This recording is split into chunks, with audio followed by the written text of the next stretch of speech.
name. What do you want to do tonight? The same thing we do every night, Pinky. Try to take over the world. Tonight's subject is the sixth beatitude. Blessed are the pure in heart, for they shall see God. It would be ungrateful to pick and choose among the beatitudes. But probably more people see in this beatitude that highest of stars. It seems also the most inaccessible. We hardly know which is the more difficult, the condition imposed upon man or the promise. The pure in heart or seeing God. Tonight I hope to show you, if you'll believe me, that regardless of what you are, regardless of what you have done, regardless of what you now plot and plan to do, you will eventually be pure in heart. That's God's plan. That's His purpose. The initiative for man's salvation lay wholly with God. It is not bestowed on man for anything that he's ever done. It is by grace and grace alone. So you and I need not fear concerning salvation. For to see God is to become God. For we become what we behold. And yet a condition is imposed upon man. Blessed are the pure in heart, for they shall see God. But because the initiative is all God's, you need not be concerned. He makes it, and He plots and plans the entire thing to purify the heart. And as we are told in the book of wisdom, like gold in the furnace, He has tried us and received us unto Himself as pure gold. Now may I tell you that that imagery is perfect. It's true. That's not just words of the poet. These are the inspired words, inspired by the Spirit of truth. And so when he used gold in this imagery, may I tell you, it is true. Like gold in the furnace, He has tried us and received us unto Himself as pure gold, unalloyed, unmixed with any other substance. For I do know from experience that that which I saw when the curtain of the temple was torn from top to bottom was pure molten gold. Gold in a living, moving, liquid state. And looking at it, I knew it was myself. I instantly fused with it, and then up the rod of Aaron, the great staff of Moses, my own wonderful spine, I ascended in serpentine form right into heaven, to be one with God.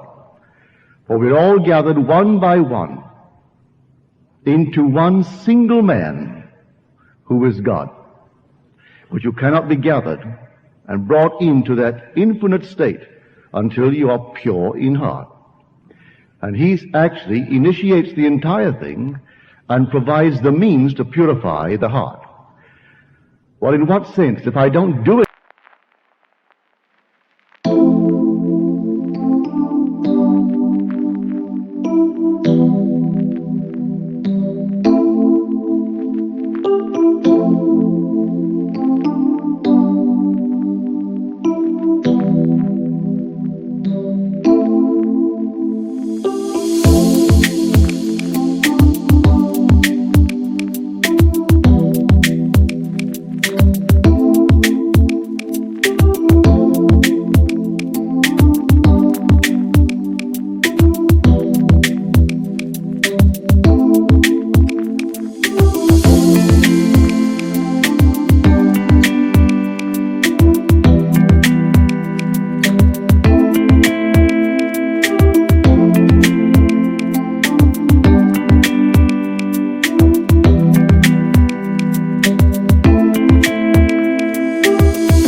anything, and that's the one stumbling block in the world. Surely I can do something to earn it. You can't earn the kingdom. It is grace, grace, and more grace. It's all by grace. Then what must I do? Use the talent that he gave you. The talent of repentance. Use that talent to change the attitude of mind towards life and bring about radical changes corresponding with these inner changes in the outer aspects of your life. And you do that morning, noon, and night. But in a way that you will do not know, he will redeem you because he is going to purify the heart. Now, how does he go about doing it? Through the death of your delusions. Delusions is simply the act of deceiving. Well, self-deception really, for we have a prejudice. We have a false belief, a false theory. Especially that false belief in which we persist stubbornly. It could be a prejudice against a certain race.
against a certain nation, against a certain something.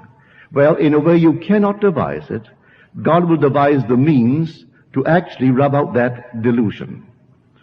A friend of mine here last year, he's now back in his hometown of Massachusetts. He told me the story right in this city. There were two hates that he had beyond measure. He was born in Boston of Irish parents. His parents came from Ireland. He was born in a strict Catholic family with all the prejudices of a Catholic Irish in the city of Boston. In other words, Jews were the murderers of Christ. He believed that. He was taught that in his home. He was taught that no Jew was good, because only the Christian was. The Jew couldn't be saved. The kid didn't know how to discriminate. He believed it. So he hated Jews. He hated Negroes. And he hated them. He said, I didn't dislike them, Neville. I hated them. Well, then came the war. And he found himself in the Pacific, a sergeant in the U.S. forces. A private was a Jew. He gave him all the dirty work he could possibly give him. And he had to take it because he was a sergeant and the other was a private. And one day they were pinned down, 150 in his company. The Japanese had them completely covered with machine guns. The slightest move and everything would ricochet off their helmets.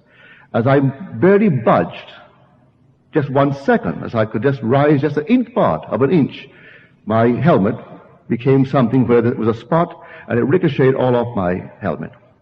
We really couldn't move. And the private said to me, Sarge, do you have any hand grenades? And I said, yes. He said, let me have a few. And he stuck his hand slowly across, and they couldn't see him, and I detached from my belt 3 hand grenades. And that man waited just a few seconds, and suddenly he jumped as though he were on a spring.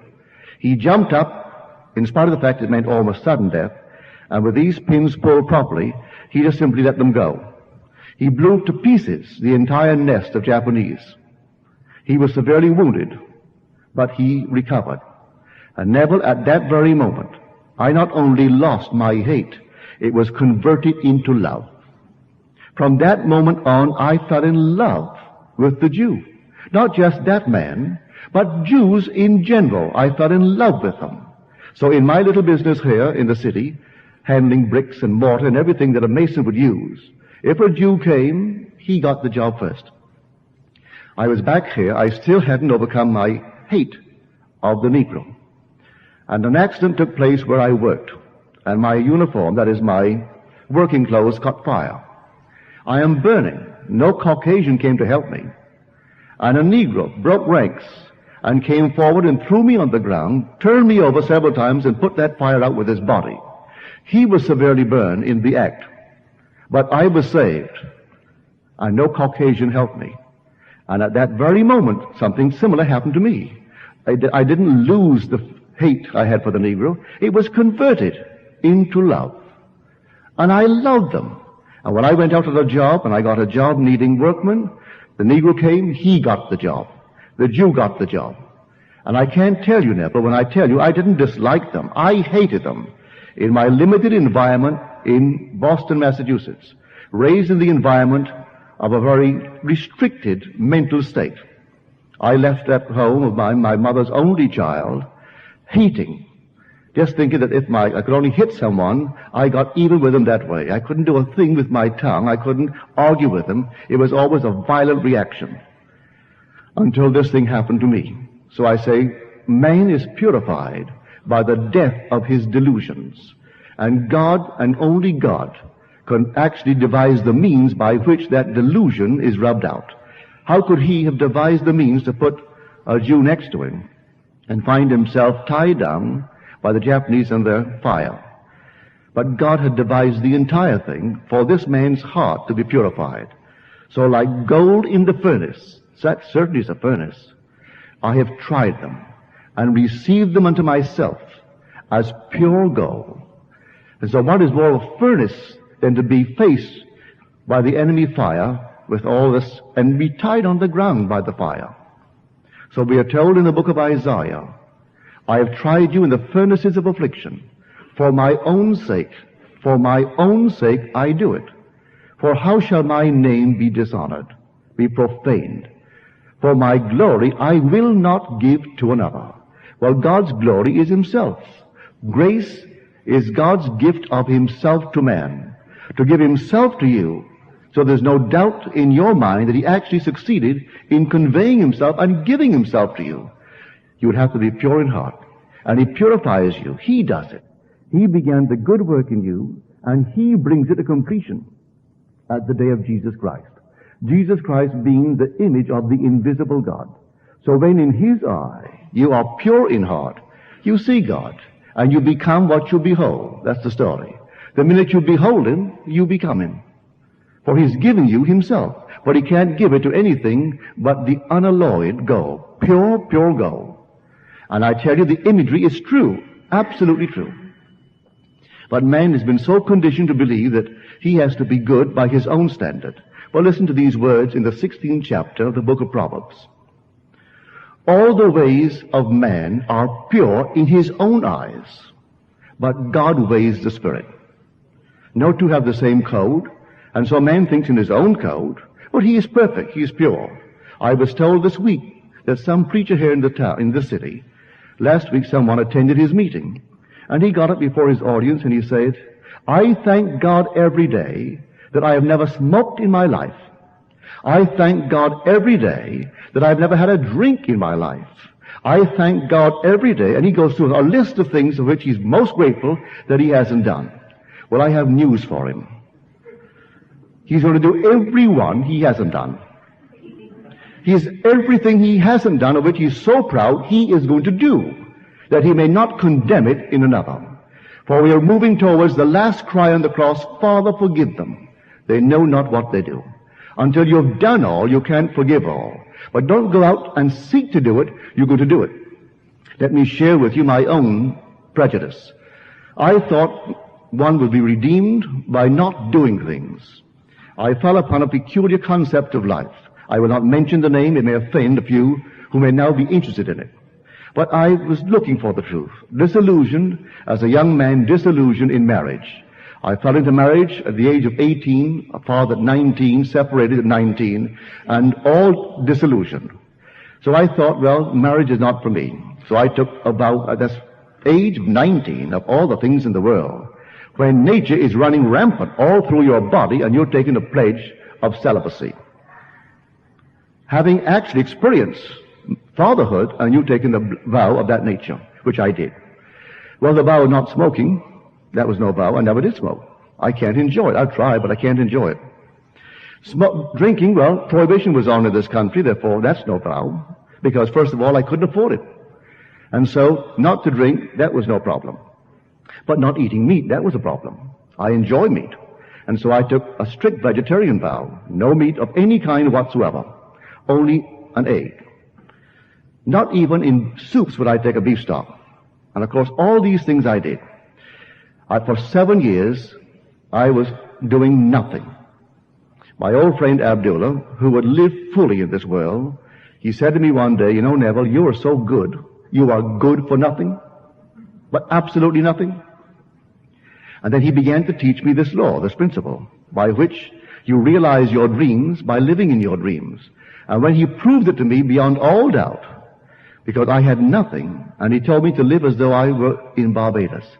And in no time flat, within a month, a request came with the means to make it possible to go to Barbados after being absent for 12 years. And so I knew exactly the power of the old man and how he really understood the mechanism of imagining. So he said to me when I left, he said, Neville, you will die, but not truly die, but you will die before you return to America. He spoke in such a strange way. He had enlarged meanings for the word death. Enlarged meanings for every word, for that matter. So he said, you're going to die before you come back here. Meaning I would die to all of my delusions. Well, I went to Barbados and spent 3 months. Came back on a ship that took 10 days from Barbados to New York City, stopping at all the islands, moving north. And do you know, between Barbados and New York, that 10-day voyage, I did everything I hadn't done in 7 years. Everything. And I can't tell you to this day how it happened. I only know when they put the fish at the table, a fish course, I ate it. And then some man at the table said, what about a nice little wine? with the next course. All right, they brought on the meat. He served the wine. I ate and drank the wine. Ate the meat and drank the wine. After the dinner, he offered a cigarette. Well, I tried it too. But I did everything from Barbados to New York and all of my delusions. Who could have plotted it better than God? And so you die to delusion. So I say to this preacher, whoever he is, that he will be confronted in a way he cannot even resist it. He'll do everything in this world that he now condemns. For what a man is condemning, he moves towards, he fulfills. But God is purifying the heart in this way. And eventually, it's so completely purified, he can reveal the gold. He's bringing it into a molten state. And then the curtain is torn from top to bottom. If you behold it, it is gold. It's molten. And you know it yourself as you look at it. And then one with it, you move up into heaven. So of all the Beatitudes, and they're all great, these are I call them the high watchtower. If man could only live by them. But by living by them, it doesn't mean for one moment you are earning the kingdom. You don't earn the kingdom. And that is my one great surprise. Every time I leave L.A., or leave any place for that matter, leave New York or leave here, when I return and inquire, well, where is so-and-so? Oh, she's just fallen madly in love with a certain ism. And of course now she's not eating meat and she's not doing so-and-so again. And you thought you got over. You thought you got over that it's not what they do, it's what God is doing. That He began the good work in you and He completes it. You don't begin it and you don't complete it. We didn't say, let us make ourselves in the image of God. The thing is, let's make man in our image. It is God's initiative to make man in His image, not man's initiative to make himself in God's image. And so God started it, God completes it. And only God could devise the means necessary to purify that heart, to bring it into the molten golden state that is unalloyed. And when it's completely unalloyed, you won't delay 1 second. The curtain is torn, you behold yourself, and you are it, and up you go in the serpentine form. Detached from this age as you enter that age, remaining here only long enough to tell what happened, to be a witness to the truth of God's word. Only this very night, a friend of mine told me that she met a very dear friend, a mutual friend now, and she in the interval has gone into some other Eastern concept. And may I tell you, if you're on the fence and you haven't read the Bible, maybe you can't understand it. Believe me, it is truly the Word of God. And every word is true. Do not add to it, do not take from it. There should be proven a liar. As you're told, don't do it. He'll reprove you and prove you a liar. For every word is true. So I ask you to believe it. This purified heart, you aren't going to do it. Don't make the effort. Live nobly, because I find it easier to be kind, to be generous, than not to be. But I know in my heart, my generous act was my joy. There's no one watching me to chalk up some little mark for me and eventually give me it as a due reward for merit. No. We have that in the Orient, where they go around turning little wheels, and that is their merit wheel.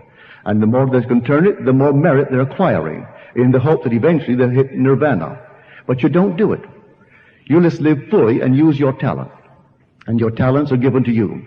Your talent is the art of revision. You know the story of the talent. When he came back, he asked one for an accounting. He gave him 5. And the man used his talent wisely and made 10. He commended him and gave him all 10. One he gave 2. The man used it wisely and made 4. He gave him the 4. And then one only received 1, and he was embarrassed or afraid of the Lord's judgment. So he buried it for safekeeping. What did he tell him? Take it from him and give it to the one who has the most, and cast him out, because he would not exercise his talent. And I know many a person will go to church and will never test God. And you are told in the 13th chapter of 2 Corinthians, come test me and see. Actually test me. The invitation is to test him. Do you not realize that Jesus Christ is in you? Unless, of course, you fail to meet the test. And you're invited to test him and see. Well, if I don't test him because I'm afraid it may not work, then I will lose confidence in God. You test him whether you lose confidence or not. If tonight you want something and it's a noble thing, all right, test him. Put him to the test. Well, how would I put him to the test? I will dare to assume that I am now the man I want to be. And at this moment, everything denies it. Reason denies it. My senses deny it. But I will dare to assume that I am it. And to the best of my ability, I will give it all the tones of reality. I will try to catch the feeling of the wish fulfilled. and then look mentally at my world to get a reflection of the reality of what I'm doing. Well, now I'll test him. Now you project that thing on the screen of space and let the whole vast world see with me the reality of what I am doing. For they can't see the invisible reality. They want a concrete, objective form to believe in it. So do I. So I will believe now in the unseen reality, but that's not enough. You objectify it for me and make it concrete that I may share it with the whole vast world. So you test them. Whether it be in romance, whether it be in money, whether it be in position, socially, anything in this world. If there's one door barred to you now, and that's your urge to test him, to prove that you are welcome in such a place, you test him. Dare to assume that you are an invited member. You're invited to join. Not you're breaking through the door, you're invited as someone that is honored by that invitation. Then assume that you are a part of that setup, and let it come. May I tell you it will come? I'm speaking from experience, because door after door in my limited state were all closed to me. They aren't closed anymore. I'm not a member of the clubs, but I have access through members to almost every club that I've gone into this country. In New York City, the exclusive clubs, I have some friend who is a member. He invariably will say, Neville, have lunch with me, have dinner with me, or have cocktails with me in these areas. I don't join. I'm not a joiner of any club in this world. But they aren't barred to me. At one time in my life, I would not even begin to dream I could ever, getting there, say, as a busboy. You don't go in a busboy anymore. You're going as an honored guest of someone who is a member of the place. So I say to everyone, do not accept the present limitation. But don't think if you acquire these great things in the world of Caesar, that in any way it is putting some little mark for you in the eyes of God. This is grace 100%.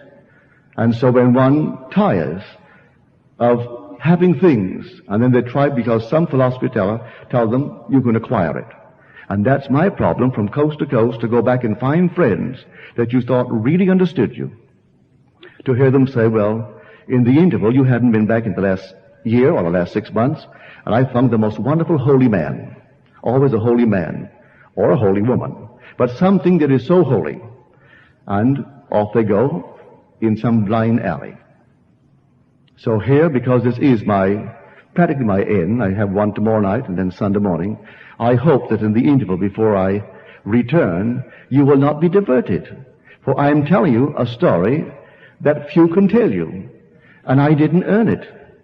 I am as normal a man as you are, or any man that you know. With all the weaknesses of the flesh, I still have them. And yet in spite of that, He gave it to me. And someone just told me tonight, those that I know well and love dearly, in the interval, they were led to believe, well, maybe Neville is suffering from some grand hallucination, some grand something. And you have these things uninvited, and they come one after the other, the entire series completely uninvited, and not in a way you could ever have suspected. You record it, you tell it, and yet you find this peculiar question mark in their mind's eye. Why? Because they've dined with you. They've dined with you and saw in you a perfectly normal, natural man. In other words, you didn't bring the meat out of the atmosphere. Someone brought it from the kitchen. And you cooked it, and you did the cutting, and you washed the dishes afterwards, and you did all the normal things that a man would do. But that can't be one who really has been smiled upon by God, one who God has saved from the world of recurrence. How could it? He's such a natural person. He made the drinks and brought all the drinks in. And maybe he brought in too many. And so there is a perfectly normal, weak man. So in the absence of the constant reminder from the platform, they meet someone who doesn't drink, who doesn't entertain them socially. And so in that case, they don't know his weaknesses, and he can hide behind the little veil that he differs from the rest of the world. He doesn't differ from anyone in this world. We're all in a world of very, very weak natures. And that's the great fantastic thing. This transformation of this fragile human being into the image of God. No one but God could have done it. Man couldn't do it by taking thought. And yet he's gradually transformed from one degree of glory into another. As he actually lifts the veil, and we're told, one veil is lifted after the other, and from one degree of glory into the other, until finally we're one with God. And then lifted off the scale of recurrence. So if someone this night does the most violent thing, may I tell you, don't condemn it. Just transform it in your own mind's eye. This past summer in Barbados, a man said to me, years ago, this retired man said, I have a certain property. Would you investigate them for me and tell me if they're secure, or should I change my portfolio? Because I'm retired now, and this is my choice for my portfolio. So this man took him at his word, investigated the stocks and bonds, and came back and said, it's perfect. They've always paid a good dividend, and they have good management. I wouldn't change one stock you have there. They're all good and solid. Then he said to my father, about 6 months later, he said, Mr. Joe, I took that man's stocks and bonds, investigated them thoroughly, and they're all perfect. They're solid. He has not a thing to worry about, but he's always so worried. Why is he so worried? My father said, he has much to worry about. He said, what is it, Mr. Joe? He said, he's worried how he came by them. All right, so the man played a part that you and I wouldn't want to play. But that's all right. My father didn't condemn him. He said, he's worried because he has another code and he fell short of his code. In little Barbados in the old days, it was really a hang-up for pirates, really. Even in my lifetime, I would call them pirates because this man ran. Well, he called it a hotel. I wouldn't. I called it a house. Well, he had a bar and this place, and when the men came in, he plied them with rum and rolled them. Captains, officers, men, everyone. So that's how he came by his money.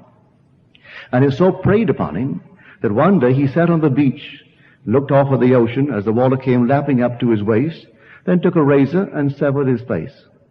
And that was his exit from this world. Still don't condemn him. That's the part he played. But now God will restore him instantly to life. Insert him into a new time sequence, best suited for purifying the heart. And so he played that part in this little time sequence. He'll play another part without loss of identity. He'll be the same I, the same consciousness, in a new series, and then a new purification. And the day will come, that one who severed his own face because he couldn't live with his memory of what he did to others to gain Caesar's dollar, will tomorrow be just as pure as the gold that God is seeking. And when it's that pure, he is one with God. For blessed are the pure in heart, for they shall see God. So, play your part fully. You need not do that. I don't think anyone here would do it, or you wouldn't be here, really. But you come here to hear of God's law, and God's law is infallible. As we're told, blessed is the man who delights in the law of the Lord, for in all that he does, he prospers.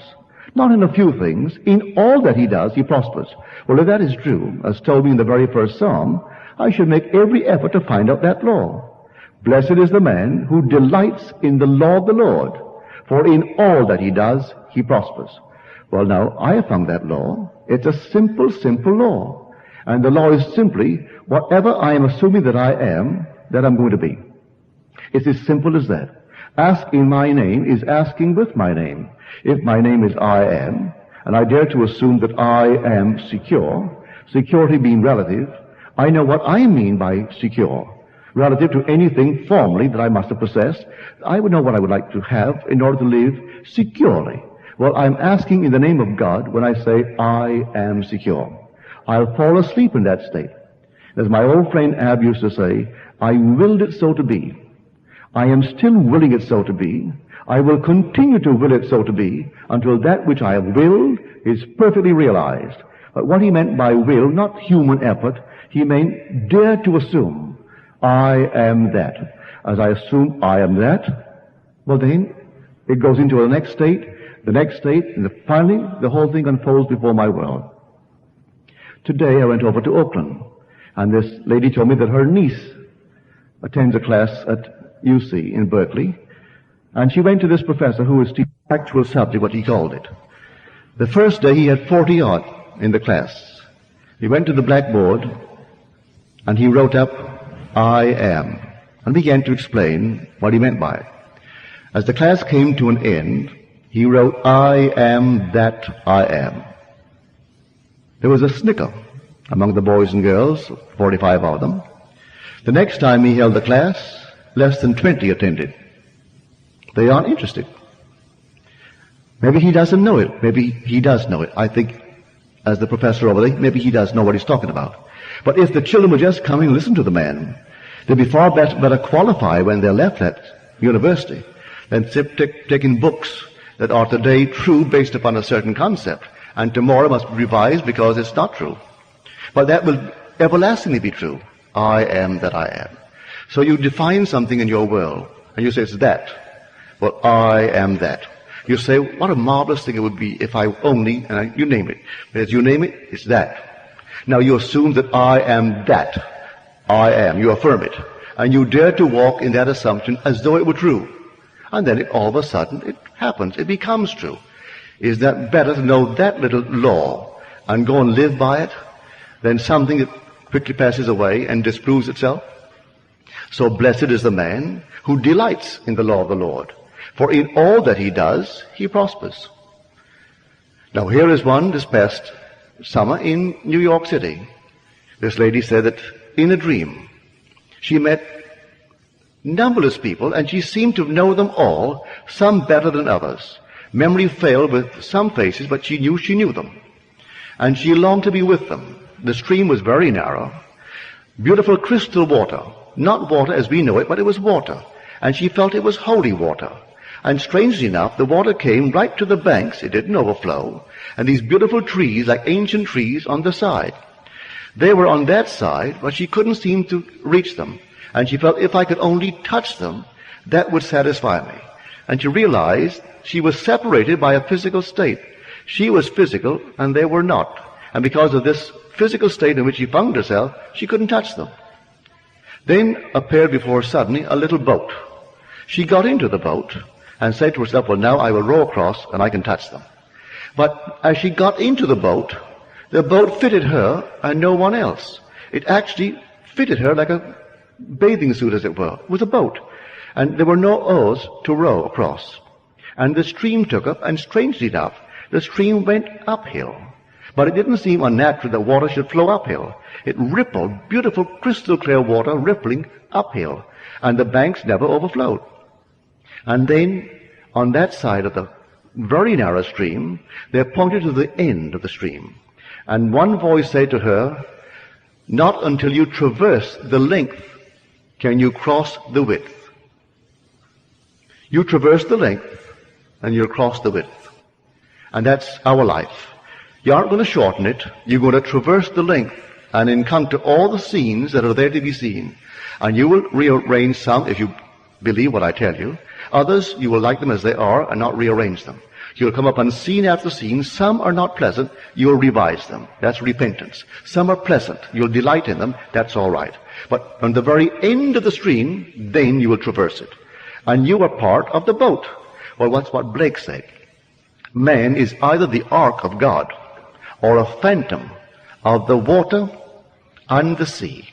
He's either one or the other. He's either the ark of God or simply a phantom. He's the ark of God. He gets into it. The whole thing is contained within him. And the stream takes him. He can't row it. He can't do a thing about it.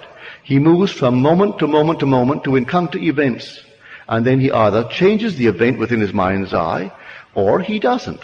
Even the unpleasant things men won't change. They think it's a fact. They aren't facts. They're there to exercise your talent. So you encounter a disagreeable person in the office. All right, he's disagreeable. Change him. He is a fact. Represent him to yourself as a very pleasant person that you like to do business with. And all of a sudden he changes his attitude towards you. That was a challenge to you to exercise your talent. So along that stream, you aren't going to encounter him anymore. Not the disagreeable one. You'll encounter a transformed person because you use your talent to transform him. So that everyone, from morning to night, as the poet said, does the road wind uphill all the way? Yes, to the very end. Does the journey take the whole long day? Yes, from morn till night, my friend. So until you get to the very end, you can't get across the little width. And the width is so narrow. And the journey seems so long, but not until you traverse the length will you cross the width. And here I do hope that in the short interval I've been here, that I've convinced you that this story is true. That Christianity is truly God's word, God's plan, and his purpose for every child born of woman. that you will not be diverted and think, well, now, if I were more holy, maybe it would come sooner. You can't rush it. It's not for you to know the times and the seasons fixed by the Father's own authority. Just wait for the promise of the Father, and it will come, and the promise is a gift of himself to you, where you know beyond all doubt you are God the Father. You're not just a little puppet, you're God the Father, because he gives himself to you. And because he is a Father, he reveals his gift through his Son. There's no other way in eternity that he can reveal he gave himself to man, save man becomes the Father of God's Son. You can analyze it. If I say you and I are one, and I tell you I have a son, and you have no knowledge of being the father of my son, you are not conscious of the fact that we are one. But if I have a son, and you are conscious of the fact that you are his father, are we not one? Well, here is a son. You go back and read it. Read that second Psalm of David. Thou art my son. Today I have begotten thee. That's established forever. Well, when you read it, you will say this is 1964, and that was written 1000 BC. So it's not related to me. Well, maybe God is the father of David. You may say as you read the words, if they are inspired words, and suddenly it happens to you, well, then you know God gave himself to you. For you always believed that was his anointed son, his Messiah. And then one day, that same son calls you Father. If he calls you Father, he tells you you're God the Father. It seems too good to be true. That's why, undoubtedly, my close friends that I entertain socially cannot believe, because of the weaknesses they see in the man who is their host, could have that grace smile upon him. How could he be the father of God's only begotten Son when the man has all the weaknesses of the flesh? And so, that's the grand test for everyone, really. But to comfort you, go and read the 7th chapter of John. They said, if you really do these works, if you really are the one that you say you are, then show yourself. For even his brothers did not believe in him. And then one say, but we know this man. We know where he comes from. We know his parents. We know his brothers. We know his sisters. And when Christ appears, no one will know where he comes from. How then can he say that he and the Father, who is God, are one? And he said to them, your time is always here.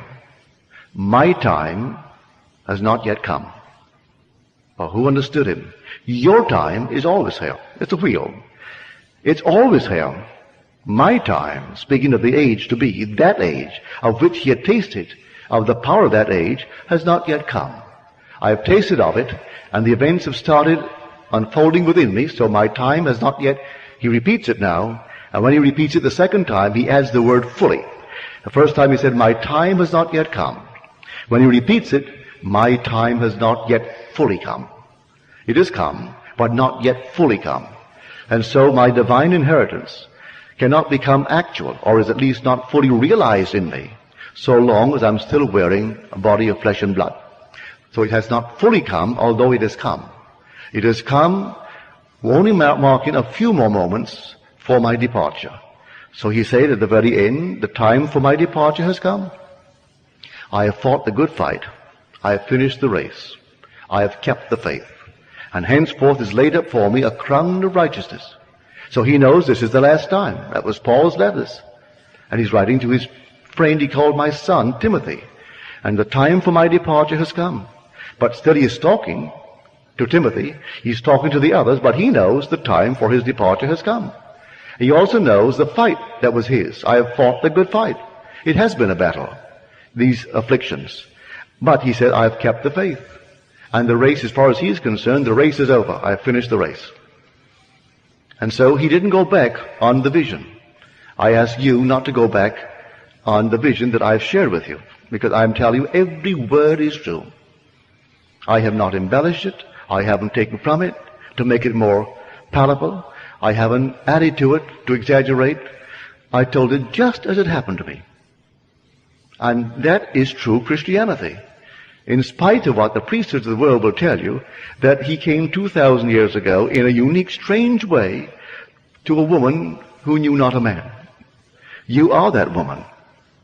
If you know Scripture, you are the bride of the Lord. Therefore you are the woman. For your Maker is your husband. The Lord of hosts is his name. If my Maker is my husband, I must be his bride. And therefore I, though male, I am his emanation. And yet his bride to the sleep of death is over. So I am his bride, though male. You, though male, you are his bride. Female, you are his bride, though you have a husband at home. And you may be the mother of many children in this world of Caesar. But you are the bride of the Lord. And he is your Maker. And the Maker must leave father and cleave to his bride until they become one flesh. That's the command. And so he's cleaving to you until he purifies your heart. When you're completely pure, he fuses with you and then appears before that union. And here is confirmation of your productivity. You have a son, and the son is the Son of God, and you are God, because your son is calling you Father, and you're exactly who he is. It doesn't make sense, but it's true. Every word is true. So I ask everyone to believe it. I see a gentleman tonight here, he's been here every night. He is still asking the question of the devils, the Lucifers, all the delusions of the world. Put them all together, they are personified as the devil. Because what devils a man more than his prejudices, his delusions? What was more of the devil for that man when he carried that hate in his heart for a race of people and a faith? Because the Jew, although they call themselves a race, you can be a Jew and be born in China, born in India, born in darkest Africa, born in any part of the world, and not look like an Oriental Jew. Born in Germany, blonde, blue-eyed Jew. So it's a faith, the faith of Abraham, in the fulfillment of Christianity. So I say to him, the devil of Scripture is simply the complete personification of all the delusions that one day God in his infinite mercy will burn away from us, testing us in these furnaces of experience. And when we are tested and they're all burned from us, then we are reduced to pure, pure gold. And the imagery is perfect, for that's exactly what you see. Now you have no more delusions. No one can persuade you that because of the pigment of your skin that you are better than, or because that you speak a certain tongue that you're better than those who speak what to you would be a foreign tongue. Like I said to my friend who just graduated, he has his PhD now from UCLA, in ethnic music. Well, he began to describe to a friend of mine what he meant. And the friend was all carried away. He is a professor of ethnic music. And then my friend who has the PhD had to explain to him, do you know that our music here is ethnic? If you were in the Orient and you spoke of the American music, that's ethnic. You speak now of the Thai music, well, to us, that's ethnic music. And so he was completely stunned with this use of the word, which is only, well, where are you living? But that's ethnic. You have your own ethnic music. We have ours. And here in this fabulous thing of ours, we have one book that never grows old. Yes, a word will change its meaning, and tomorrow's scholar will try to find the meaning that the author originally had and bring it back with a new printing, a new edition. But he tries to keep the meaning, the original meaning, and the book is everlastingly new. There's no need for another Bible. We have the Bible. So there's no need for another teacher. You have the Bible. No need for another God. You have the Bible. No need to go elsewhere. You have the Bible. And the Bible is all about you. In the role of the book, it is all about you. Every word is written about you individually. And the promise is all to you. And so when your heart is purified, not by your efforts, but by God in you, which is the one who actually became you, he purifies you, as it's pure, like pure gold, that very moment you will ascend. And after you've ascended, waiting for that final departure from here, you still can't look into the mirror and call yourself any different. You still love, you still enjoy company, you still enjoy the things of Caesar. All the things of Caesar while you're wearing the garment which attaches you to the world of Caesar. For this garment is an animal garment. And as an animal garment, it is fed by the food of the animal and on the food of the animal. Until finally, in the very last moment, you take off the animal and leave it forever. For you rise then in spirit, for you've been born of the Spirit. So to come back, the sixth beatitude I'm not going to single it out and call it better than, because you can't discriminate between them. It would be stupid for me to tell you the 6 is the best. No, they aren't any best.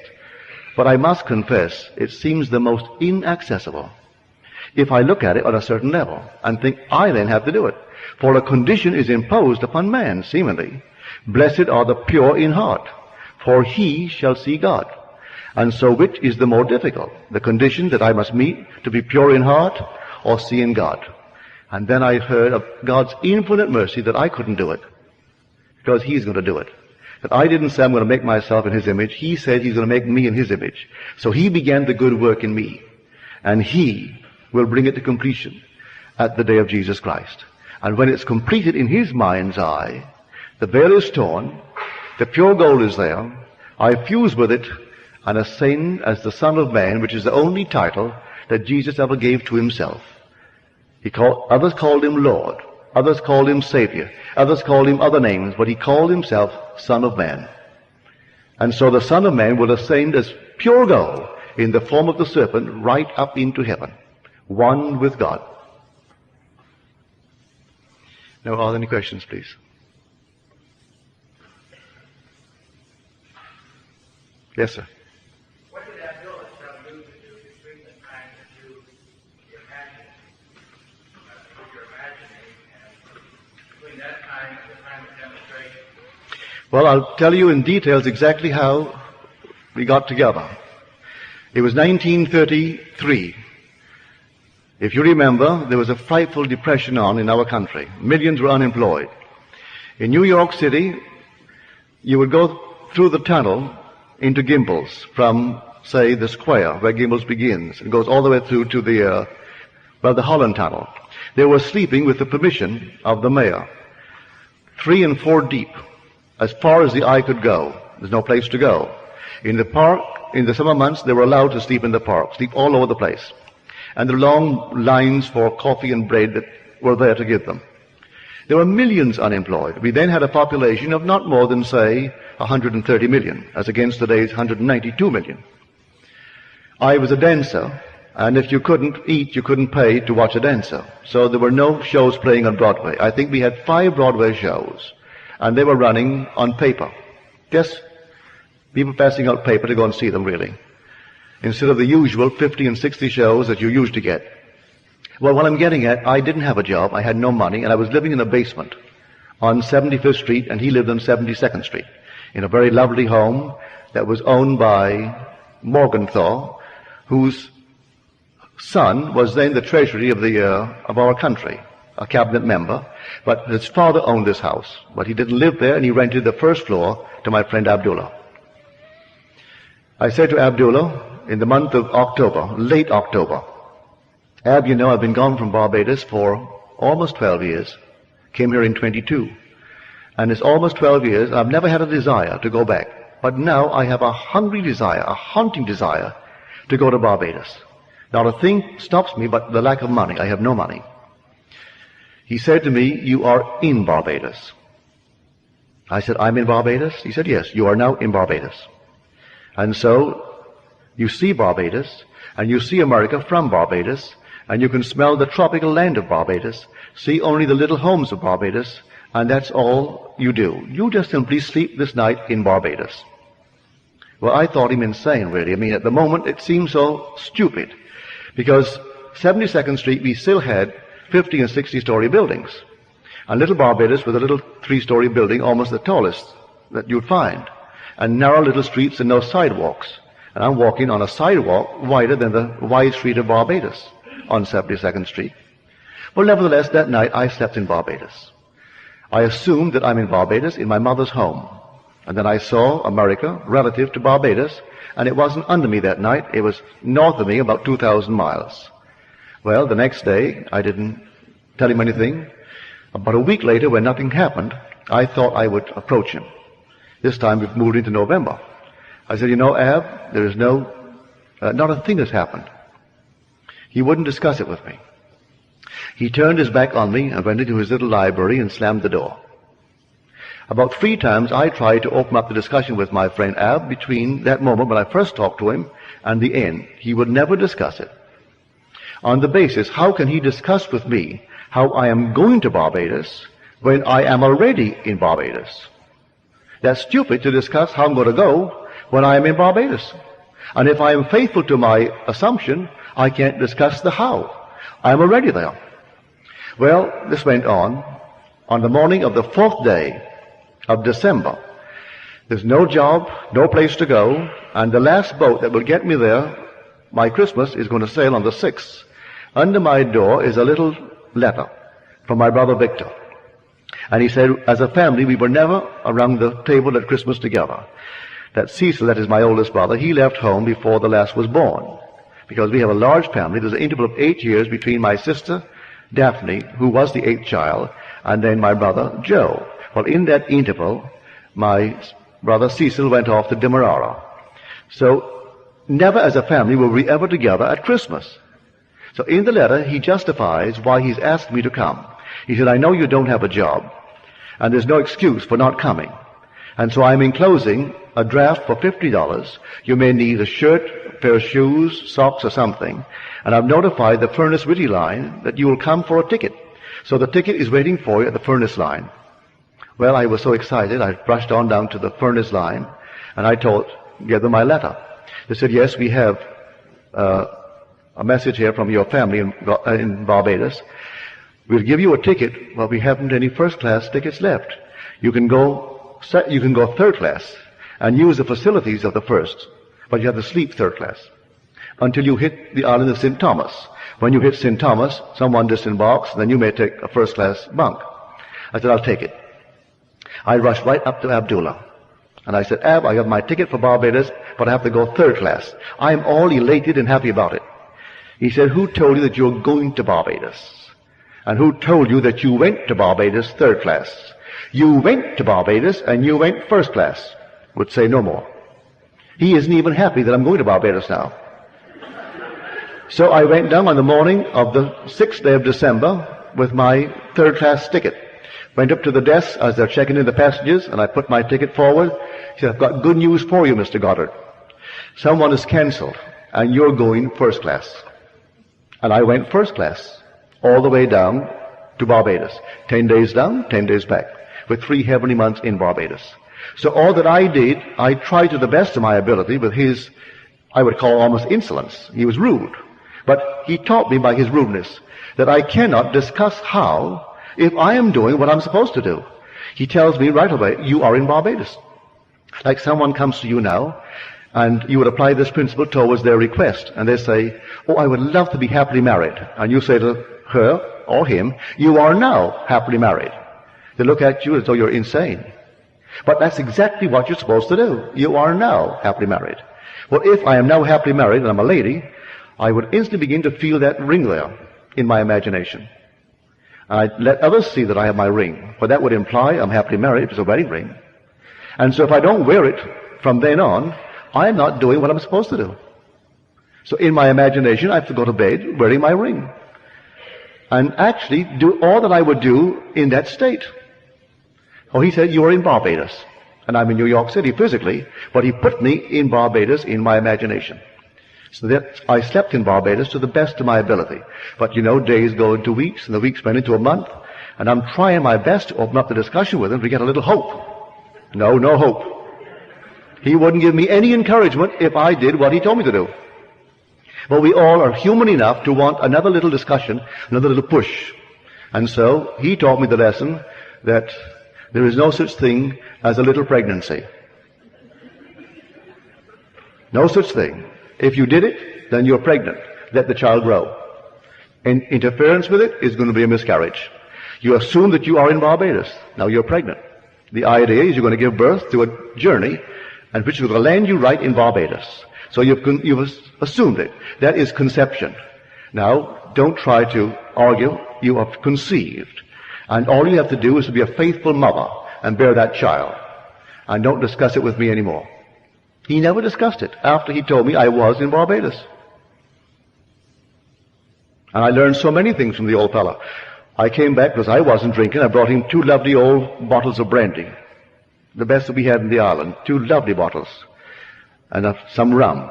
So I gave him my father's rum, gave him the brandy, A week later, he said to me, "Say, how long do you expect those things to last?" Learned my lesson. I thought he would sip those things for a year. Oh no, they were gone. And he wondered how long I supposed these things to last for him. And of course he really disillusioned me terribly on so many things, because I would go and dine with him. And Abdullah, I was then a strict vegetarian. I was trying to overcome it after I came back gradually. And of course he would sit down and he would have 2 or 3 big shots of rye. I mean big shots of rye. And then he would wash down his meal with a lot of porter, or it wasn't beer, it was ale. And then he would, at the end, like Churchill, a huge big bowl of ice cream. I said, "Ab, how can you do that?" "Oh," he said, "you couldn't do it. It'll poison you because you have quibbles." But you know that God made everything? Everything is God. You going to see he made something and not the rest? No, God made everything. And he'll send me back to the Bible. Go back to the Bible and read the book of Acts. And Peter couldn't eat the unclean thing. And then the Lord said, "Slay and eat, for that which I have cleansed, I have cleansed." Then a sheet came down filled with all manner of animals and food. And the voice said to Peter, "Slay and eat, for that which I have cleansed, I have cleansed." So he said, "You have quibbles, Neville. With any of your quibbles, it'll poison you." But he would sit down and polish off this enormous meal and wash it down with ale, precede it with 3 shots of rye. And here was a man truly of the Spirit. But if I judge from appearances, I would say, well, he can't be a holy man, for which today I'm most grateful that he wasn't, because he taught me real Christianity. And he was born in North Africa of Jewish parents and raised in a strict Orthodox Jewish home. But he knew more Christianity than anyone I've ever met, because he spoke the Hebrew tongue perfectly. He spoke other tongues, and rabbis would come to study with him. And he and I would discuss day in and day out for over 5 years, teaching me all that he could teach me that I could absorb concerning the Kabbalah, the great mystery of how this thing is put together in these simple little letters of Hebrew. I know that before the Civil Rights Bill, in New York City, no Negro could go to the box office and buy a seat in the orchestra. To get a seat in the balcony, you think Abdullah would ever let me go and buy the seats? No. Abdullah would go right straight down to the box office, and he was a Negro, I tell you. And you go right down and say, "I want 2 in the center. I don't want too far back, not beyond the 6th row, right in the center." "Yes, sir." Buy the 2 seats. For any show. The first opera I saw, Abdullah took me to it. It was Parsifal. 5 hours, and I'd never seen one before. It seemed it would never come to an end. Of all the operas to be introduced to opera through Parsifal. Good Friday it was too. You go on Good Friday in New York when you go to Parsifal. And you sit there and you think, "My Lord, is it ever going to come to an end?" And he is drinking it in. Every little note he understands, every little point. And he's so in love with it. And I'm sitting, because I'm next to Ab, just waiting, hoping. But nothing happens. It goes on and on and on, and then 5 hours later, and then that's it. I really hope you enjoyed this video, and thank you so very much to all my Patreon members. For $5 a month, my members receive exclusive affirmations, instructional videos, and so much more. Link to sign up in the description.